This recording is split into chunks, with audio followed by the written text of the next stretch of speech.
보실 하나님 말씀은 느헤미야서입니다. 느헤미야서 1장 8절에서 11절까지 제가 대표로 봉독해 드리도록 하겠습니다. 옛적에 주께서 주의 종 모세에게 명령하여 이르시되 만일 너희가 범죄하면 내가 너희를 여러 나라 가운데 흩을 것이요 만일 내게로 돌아와 내 계명을 지켜 행하면 너희 쫓긴 자가 하늘 끝에 있을지라도 내가 거기서부터 그들을 모아 내 이름을 두려고 택한 곳에 돌아오게 하리라 하신 말씀을 이제 청하건대 기억하옵소서. 이들은 주께서 일찍이 큰 권능과 강한 손으로 구속하신 주의 종들이요 주의 백성이니이다. 주의 구하오니 귀를 기울이사 종의 기도와 주의 이름을 경외하기를 기뻐하는 종들의 기도를 들으시고 오늘 종이 형통하여 이 사람 앞에서 은혜를 입게 하옵소서 하였나니 그때 내가 왕의 술 관원이 되었느니라. 아멘. 이제 느헤미야서를 볼 텐데요. 느헤미야는 주께서 위로하셨다라는 히브리 원어의 이름의 뜻을 가지고 있습니다. 느헤미야는 에스라와 같은 시기에 활동하고 등장하는데 이 에스라가 성전 건축 끝나고 또 제2 포로 귀환할 때 아닥사스 왕의 시기라고 나타나고요. 느헤미야 1장은 아닥사스 왕 제20년으로 시작합니다. 하나님께서는 열왕기 시대 이후 바벨론 포로로 잡혀간 이스라엘 민족들을 이 시기에 계속 돌아오게 하시고 성전을 짓게 하시고 또 성벽을 재건하게 하시고 있습니다. 느헤미야는 먼저 유다로 돌아간 사람들의 이야기를 전해 듣고요. 그 유다와 예루살렘으로부터 들려오는 이야기를 듣고 하나님 앞에 슬퍼하며 통곡합니다. 함께 1장 3절을 보면요. 큰 환난을 당하고 능욕을 받으며 예루살렘 성은 허물어지고 성문들은 불탔다 하는지라. 이 상황을 전해 들은 느헤미야는 4절에서 보면 이렇게 반응하는데 내가 이 말을 듣고 앉아서 울고 수일 동안 슬퍼하며 하늘의 하나님 앞에 금식하며 기도하여 이렇게 나오고 있습니다.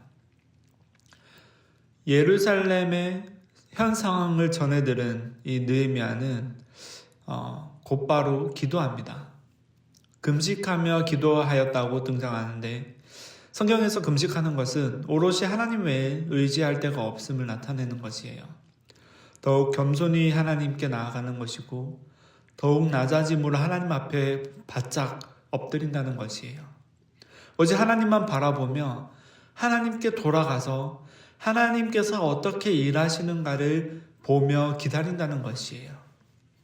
무너진 이스라엘의 소식을 들은 느헤미야는 하나님 이제는 이 이스라엘을 일으켜 주시옵소서, 이 이스라엘의 성전을 재건하여 주시고 예전에 우리의 왕궁의 영광을 회복시켜 주시옵소서 하며 회복과 또 찬란한 영광에 대한 어떤 요구 조건을 이야기하거나 외치는 것이 아니라 하나님, 우리 조상의 죄를 내가 아오니 주여 회개하오니 주님 회개할 때 우리를 돌이키시겠다 하신 하나님의 약속을 믿고 나아가오니 이 회개를 들어주시옵소서 하고 나아간다는 거예요.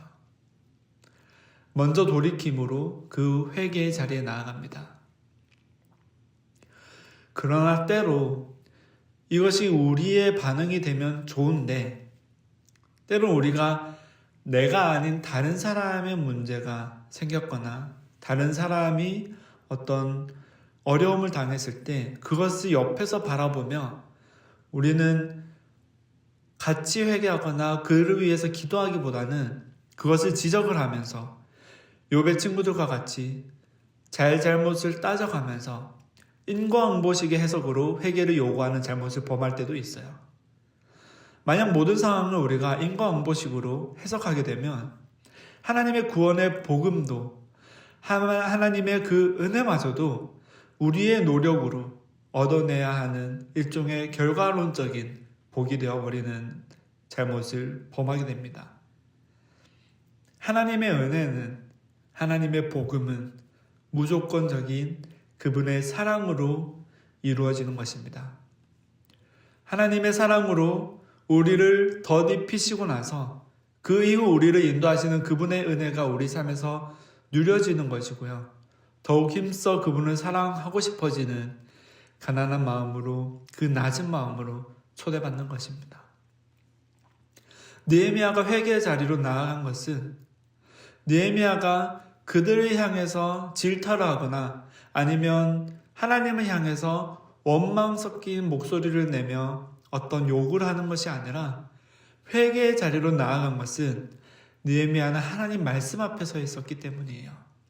구약 당시 하나님이 모세를 통해 주신 그 율법 앞에 있었고 그 율법에 대한 백성의 범죄가 그들의 잘잘못을 따져가며 이야기할 것이 아니라 하나님을 의지하지 않았던 자신의 모습과 자신의 죄와 자신의 실상과 똑같다는 것을 알고 있었기 때문이에요. 주님, 내 조상들이 지은 죄가, 내 조상들이 하나님만 의지하지 않았던 그 죄가 바로 나의 죄입니다. 하나님을 의지하지 못한 백성들의 그 결과는 포로 생활 70년으로 우리에게 나타났습니다. 그러나 그 포로 생활마저도요, 하나님께서 이 백성들에 대한 죄의 심판이 아니라 이방 민족으로 인해 성전과 성벽이 무너지는 것도 심판이 아니라 오직 하나님의 어떤 의도하심이 있다는 거예요. 우리가 아시다시피 죄의 심판, 죄의 삭은 죽음입니다. 우리는 모두 그 앞에 놓여져 있어요. 만일 하나님께서 가나안에 들어간 이스라엘 백성을 향해 심판을 하셨더라면, 만일 하나님께서 가나안에 들어가기도 전에 광야에서 하나님의 율법을 어기고 하나님을 향해 원망의 목소리를 높였던 이스라엘을 향해 광야 생활을 하게 하시는 것이 아니라 그 즉시 심판을 하셨더라면 그들은 가나안 땅에서 쫓아내고 멸절했던 이방 민족과 같이 하나님 앞에서 죽음으로써 그 죄의 삭을 받아야 할 자리였습니다. 그러나 하나님은 그렇게 하지 않으셨다는 거예요. 하나님께서 구원하고자 하시는 그의 백성들에게 죄의 삭은 죽음이라 하고 그 죽음을 곧바로 그들에게 전가하지 않으신다는 거예요. 그 사이에 하나님의 은혜와 하나님의 사랑으로 어린 양의 대속함으로 그들을 여전히 구원하시고 그들을 인도하고 계신다는 거죠. 이 하나님의 흩으심, 이스라엘 민족들을 흩어버리신 이 하나님의 흩으심은 그들을 돌이키게 하시고 그들을 하나님께로 다시 돌아오게 하실 하나님의 인도하심이요, 남아있는 자들의 고통 속에서 하나님은 언제나 그들의 기도 소리에 집중하여 그들이 언젠가 나를 부를 그 날을 기다리고 계신다는 거예요. 지금 우리는 이미 에스라서, 느헤미야서, 에스더서, 다니엘서, 학개서, 스가랴 등등을 보고 있기 때문에 포로 생활의 그 시기, 그리고 포로에서 귀환한 생활의 시기들을 구분 지어놓고 우리는 볼 수 있지만, 그러다 보니까 우리는 포로 생활은 마치 하나님으로부터 벌을 받은 시기, 포로 귀환 생활은 하나님께서 이제 은혜를 베풀어 주시려고 수르밥의 성전을 짓게 하시는 그 시기, 이렇게 구분 지을 수도 있지만, 하지만 우리가 이 에스라와 느헤미야 그리고 다니엘 이 사람들이 여전히 포로 생활 가운데서 부르짖었다는 것을 우리가 인지한다면요, 여전히 포로 생활 가운데 하나님을 향해 애통하는 자들이 나타나서 하나님이 그들을 향해서 일하심을 나타냈다는 것을 우리가 인지하게 되면 포로 생활과 귀한 생활을 구분 지을 수가 없어요. 그저 하나님께서 이스라엘 백성에게 신실하게 변함없이 늘 똑같이 당신의 선하심으로 일하심을 경험케 하고 있다는 것이에요. 태초부터 계시록까지 하나님은 당신의 선하심으로 우리를 구원하시기 위해 당신 스스로를 주사 우리에게 그 은혜와 사랑을 덧입혀 주신다는 거죠. 포로 생활 가운데 그 사망의 음침한 골짜기에서 여전히 우리가 아직도 죄인 되었고 죄인 중에 괴수가 되었을 때 우리를 찾으시고 인도하시는 그 하나님의 이름을 느헤미야가 부르짖음으로 나아가고 있어요. 오늘 9절의 말씀 보면요. 만일 내게로 돌아와 내 계명을 지켜 행하면 너희 쫓긴 자가 하늘 끝에 있을지라도 내가 거기서부터 그들을 모아 내 이름을 두려고 택한 곳에 돌아오게 하리라 하신 그 말씀을 이제 청하건대 기억하옵소서. 아멘. 하나님께서는 하나님의 계명을 지켜 행하는 자, 하나님의 계명을 지켜 행하는 자, 곧 하나님의 말씀 앞에 두려워하는 자. 하나님의 말씀을 두려워한다는 게 뭐예요? 하나님을 대면하여 그 하나님의 존재하심을 믿는 자라는 거예요. 하나님의 존재하심을 믿는 자는 바로 하나님과 동행하는 자예요. 하나님과 동행하는 자를 그가 어디에 있든지 하나님의 이름이 있는 곳으로 돌아오게 하실 것입니다. 그것이 예루살렘이요, 그것이 성전이요, 그것이 이제는 각 사람 마음 가운데 내주하시는 성령 하나님으로 말미암아 그곳에서 우리가 있는 곳에서 우리가 하나님과 동행하는 어디에서든지 무엇을 하든지 하나님께서 우리를 불러일으키시고 돌이키시고 우리와 관계하시겠다는 거예요. 하나님의 이름을 두려고 택한 곳, 하나님의 이름이 곧 구원의 이름이에요. 그 하나님의 이름이 있는 곳은 곧 구원이 있는 곳이 하나님의 관계가 회복되는 곳입니다. 출애굽기서를 보면요. 하나님이 또 모세에게 이르시되 너는 이스라엘 자손에게 이같이 이르기를 너희 조상의 하나님 여호와 곧 아브라함의 하나님, 이삭의 하나님, 야곱의 하나님께서 나를 너희에게 보내셨다 하라. 이는 나의 영원한 이름이요 대대로 기억할 나의 칭호니라. 출애굽기 20장을 보면요. 나는 내 하나님 여호와의 이름을 망령되게 부르지 말라. 여호와는 그의 이름을 망령되게 부르는 자를 죄 없다 하지 아니하리라. 이스라엘의 하나님, 곧 그들을 건져내시고 인도하시고 세상의 빛으로 나타내게 하실 그 하나님의 이름을 부르는 것, 하나님의 그 이름이 두어지는 곳, 곧 세상의 빛이 될 곳, 빛이 높은 동네에서 비춰질 것이요 등경 위에 두어진 그 빛을 빛으로 나타내시 하나님께로 돌아오게 하실 것이라는 거예요. 출애굽기 20장 보면 하나님의 이름을 망령되이 부르지 말라 했는데 망령되이 일컫는 것을 히브리어로 샤벨이라고 해요. 샤벨 히브리어로 공허를 나타내고 있는데 곧 공허, 그 어둠 속에 빛으로 오신 하나님, 공허를 채우신 완전하신 창조주 하나님을 채우시고 비추시고 구원하시는 우리의 주님을 이방신과 같이 샤벨, 공허로 부르지 말라는 거예요.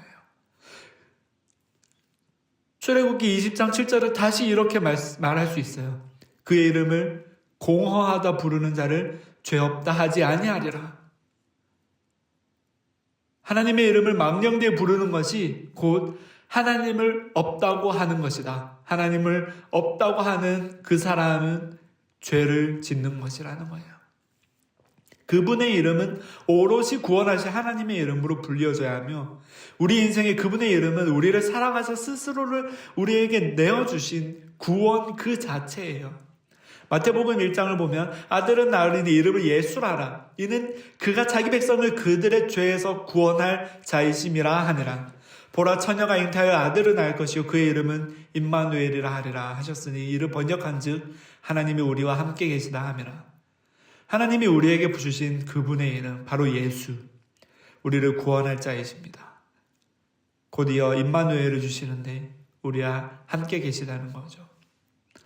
느헤미야를 통해 하나님은 자신의 백성들이 자신의 이름을 두기 원하신 곳, 성전이요 높은 산이요 빛이 비추어지는 곳이요 구원이 임하는 곳으로 그의 백성을 불러일으키시겠다는 거예요.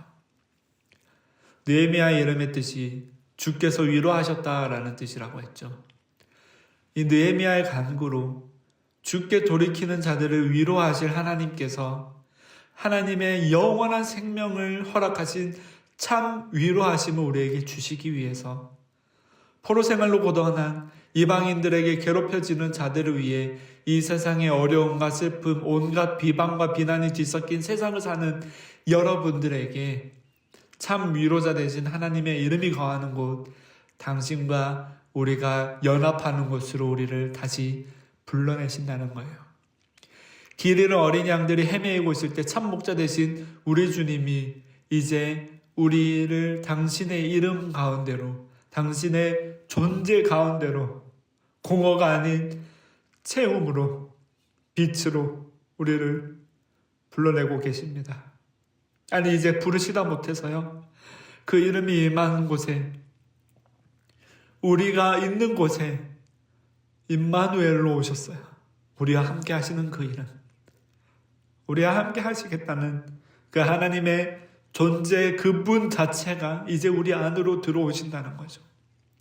이 세상 원수 사탄의 종노릇하는 우리를 불러내시는 것뿐만 아니라 이제는 임마누엘로 우리 안에 들어오셔서 그 이름이 우리를 찾아오셨어요.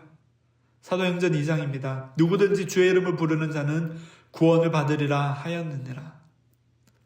베드로가 이르되 은과 금은 내게 없거니와 내게 있는 이것을 너에게 주노니 나사렛 예수 그리스도의 이름으로 일어나 걸으라 하고, 우리에게 주신 나사렛 예수 그리스도의 이름은요, 구원이요 위로입니다. 하나님은 당신 스스로를 우리에게 주시며 주를 떠난 우리와 연합하시려고 죽기까지 우리를 사랑하시고 덮으시고 위로하실 것입니다. 우리 모습 그대로 하나님 앞에 나아갈 때 오직 하나님의 은혜로 주의 이름을 즐거이 경외하며 그 이름의 빛을 드러내는 인생들을 하나님께서 높이시고 인도하실 것이라는 거예요. 우리를 위로하심으로 하나님은 당신의 이름으로 우리 안에 거하시고 그분의 이름이 또 잃어버린 양들을 부르는 그 세상의 빛으로 새어나갈 거예요. 참 위로가 되신, 우리를 구원하신 구주의 그 이름을 부르며 오직 하나님만 간구하며 하나님께만 의지하며 나아가는 2025년 새해 되시기를 주님의 이름으로 축복합니다. 함께 기도로 예배를 마치도록 하겠습니다. 사랑 많으신 하나님, 임마누엘로 우리와 함께 하시고 구원하시며 참 위로의 주 되심을 감사드립니다. 오직 그 이름만 구하는 우리 모두가 되게 하여 주시옵소서. 이 시간 기도하며 나아갈 때 우리의 모든 아뢰는 제목들을 들어주시고 미처 간구하지 못한 것들도 우리의 마음속에 있는 탄식의 소리까지도 하나님 들어주시고 성령 하나님 중보하여 주시옵소서. 2025년 모든 것이 주의 뜻대로 이루어질 것을 우리가 믿으며 의지함으로 감사함으로 주 안에서 참 평안을 누리는 우리 모든 성도들 되게 하여 주시옵소서. 모든 것 살아계신 예수 그리스도의 이름으로 기도드렸습니다. 아멘.